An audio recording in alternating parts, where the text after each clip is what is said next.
दो हाथ वाले को कोई चिंता नहीं, अगर चिंता करता है तो 1000 हाथ वाला करता है। आधी रात निखंड की लोग नगर के सोए, जिसको चिंता यार की सुनीद कहां से हो। क्यों ठाकुर जी को चिंता है? 5 पांडवों की चिंता क्यों है कि अपनी बुआ को कुंती को महाराज वचन दिया है, ठेका लिया था कि 5 पांडवों का कोई बाल बांका भी नहीं कर पाएगा। और ठेकेदारी का काम तो सबसे खतरनाक होता है, अगर सस्ता ठेका ले ले तो घाटा है। तो कहो 8 घंटे के बजाय कहो 10-12 घंटे काम करना पड़े, लेकिन रोजंदारी एक ऐसी है, बोले 8 घंटा काम है। वो भगवान बोले ठेका ले लिया था, पूरे जीवन का ठेका लिया भगवान ने कि 5 पांडवों का कोई भी बाल बांका नहीं कर पाएगा। इसलिए 5 पांडव आराम से पड़े सो रहे, तो चिंता कर रहा है नारायण। अचानक द्रौपदी की आंखें खुल गई। द्रौपदी ने देखा कि मेरा भाई अभी तक सोया नहीं, बोले 2 बजने वाले हैं। द्रौपदी पहुंच गई, कहने लगी कि श्याम क्या बात है, आज नींद नहीं आ रही? ठाकुर जी कहने लगे कि द्रौपदी, भीष्म जी ने महाकाल नाम का बाण उठा लिया और कल के युद्ध में 5 पांडवों में से एक मारा जाएगा और तू विधवा हो जाएगी। इतनी बात कही तो द्रौपदी कांपने लगी। द्रौपदी कहने लगी केशव कुछ ना कुछ तो उपाय होगा। अर्जुन भी आ गया। अर्जुन ने कहा उपाय है कोई? बोले उपाय तो बस एक है।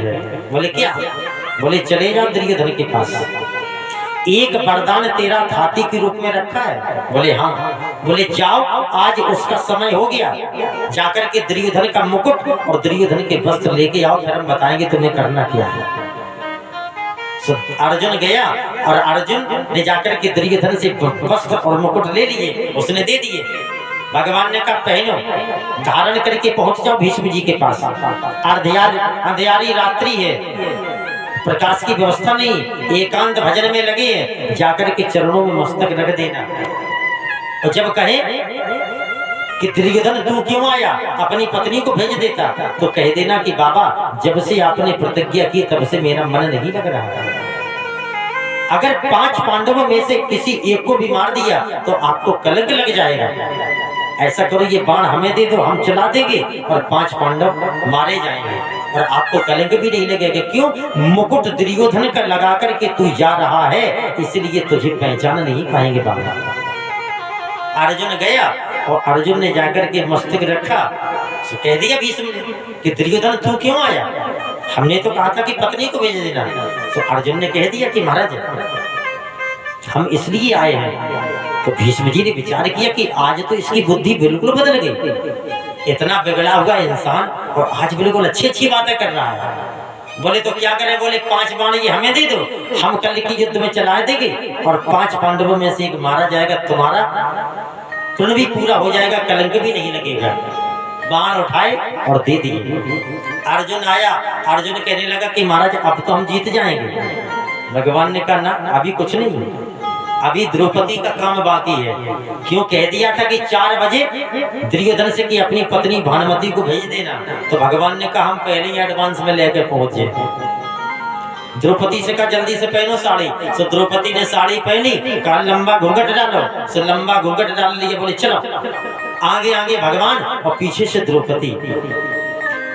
और जैसे ही द्रौपदी की पवित्राण माने चप्पल की आवाज आई तो भगवान ने सोचा कि रात्रि है, अगर जरा भी आहट मिला तो सब जाग जाएंगे, हमारा काम बिगड़ जाएगा।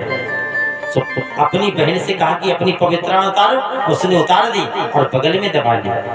बोले चलो, बोले चली जाओ, जाकर के एकांत में बाबा बैठे हैं, बोलना कुछ नहीं है, बस सीधा जाके प्रणाम करना है कि अर्धरात्रि की बेला में भीष्म की लगी समाधि थी,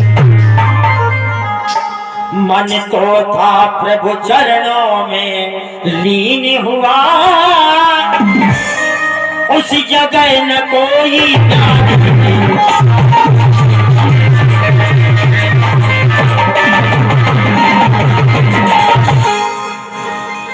चली जाओ। सो महाराज द्रौपदी गई और देखा कि हाथ में माला लिए भीष्म जी भजन कर रहे, आंखें बंद किए। सो द्रौपदी ने जाकर के चरणों में मस्तक रख दिया।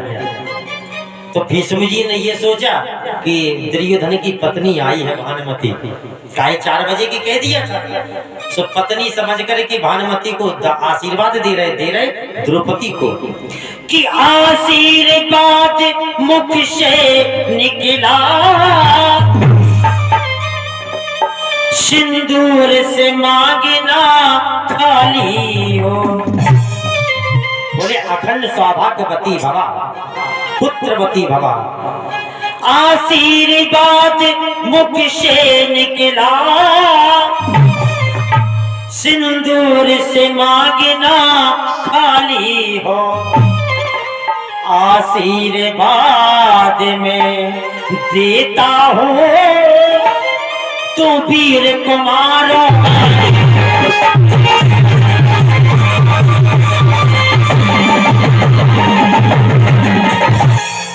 जैसे ही महाराज आशीर्वाद दिया सो द्रौपदी ठाका मार के हंसी कि बाबा इधर आप प्रतिज्ञा भी किए हो और इधर आशीर्वाद भी दे दिया।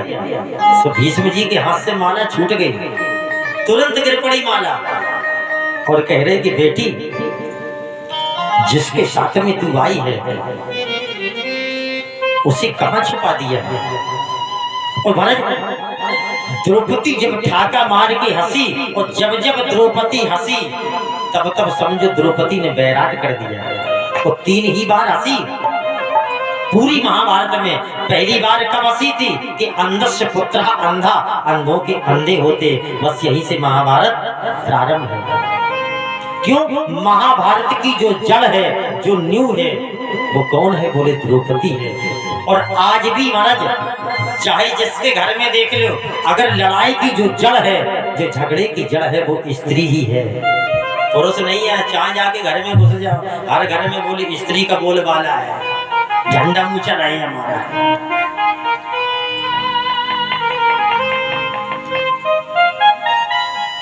द्रौपदी से बार-बार कह रहे कि बेटी जिसके साथ में तू आई है बस एक बार बता दो कि वो कहाँ है। सो द्रौपदी ने फटकार दिया, बोले हम किसी के साथ नहीं आई, हम तो अकेली आई हैं। भीष्म जी कहने लगे कि देवी हम जानते हैं कि तेरी इतनी क्षमता नहीं है कि तू अकेली आ जाए। जिसके साथ में आई है बस एक बार बता दे कि वो कहाँ है। चल लगा।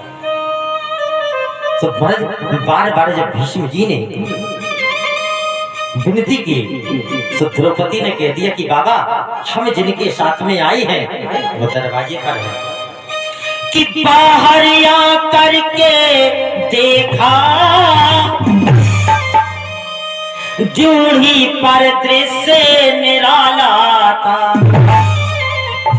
पीतांबर का घूंघट डाले वहाँ खड़ा बांसुरी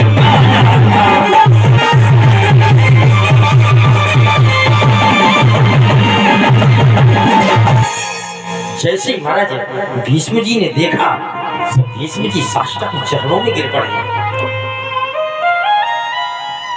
महाराज भीष्म जी के आंखों से अश्रुओं की धार निकल रही है।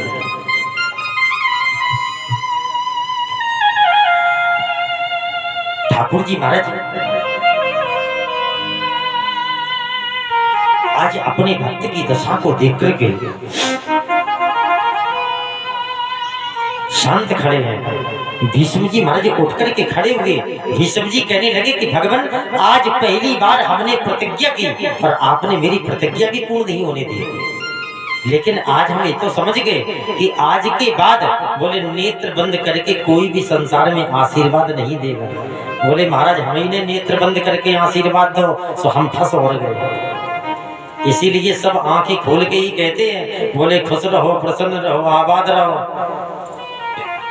हाँ या ना हुए कि हाँ जो बिल्कुल बर्बाद है हम बात से कहते हैं कि तुम आबाद हो जाओ, या से बिल्कुल खुली आंखों से आशीर्वाद दे।